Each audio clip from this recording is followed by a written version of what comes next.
Réponds-toi. Jésus-Christ revient bientôt. Réponds-toi des mauvaises œuvres. Jésus revient bientôt. Aujourd'hui, mes bien-aimés, j'aimerais vraiment vous conseiller concernant euh, l'Assemblée. Alors, nous savons que nous vivons dans un monde où tout le monde veut faire ce qu'ils veulent. C'est dans le sang de l'être humain. Ils veulent gouverner. Tout être humain veut gouverner. Alors, les êtres humains, quand on parle de l'humilité, il y en a qui disent l'humilité, l'humilité, mais est-ce que vraiment on manifeste l'humilité? C'est ça qui est le plus important, c'est pas de parler, mais c'est de manifester aussi en soi. Alors, mes bien-aimés, avant de commencer cette vidéo, nous allons parler de la femme Jézabel.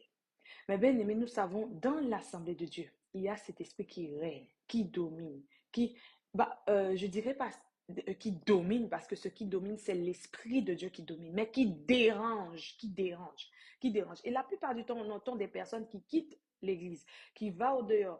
On entend vraiment des personnes vraiment qui sont perdues, qui sont par assis et par ailleurs, qui prennent des informations partout et tout pour pouvoir servir Dieu. Alors, j'aimerais vous dire que c'est malsain. C'est malsain.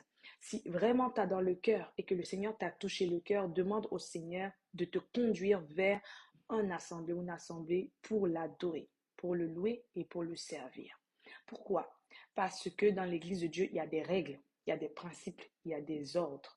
Il faut respecter les règles, les principes et des ordres. Dans le monde, nous faisons tout nos possibles pour respecter les règles de ce monde. Mais nous ne voulons pas respecter. Quand c'est à l'église, on trouve qu'il y a la grâce, Dieu est un Dieu. Non, il y a aussi des principes, il y a des règles qu'il faut respecter. Parce qu'on n'est pas en guerre contre la chair et le sang, comme l'apôtre Paul a dit. On est en guerre contre des principautés.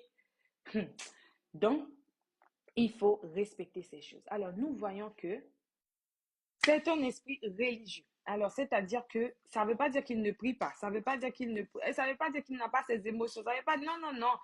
Il reste dans le parvir. Parce que, il faut savoir, le diable est très rusé. OK?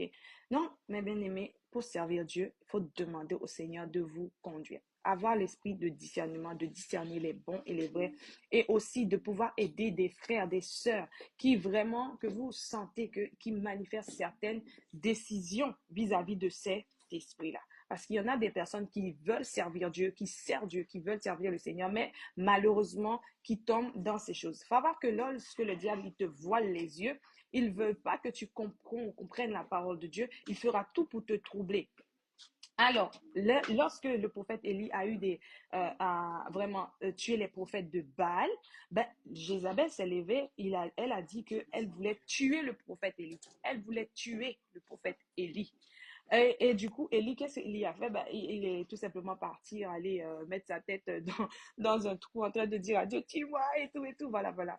C'est vraiment et Jésus-Christ a parlé de cela dans le Nouveau Testament. C'est pas au hasard.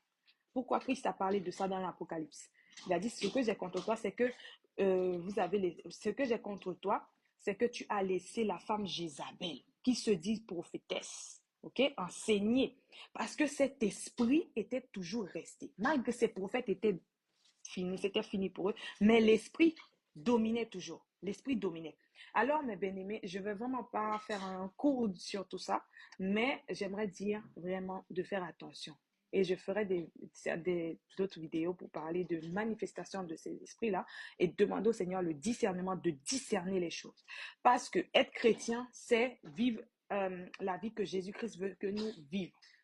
C'est pas une histoire d'argent, c'est pas une histoire de richesse, c'est pas une histoire de bien, c'est une histoire de comportement, c'est une histoire de valeurs, de principes et une histoire de chaque jour que nous devons manifester le fruit de l'esprit autour de nous.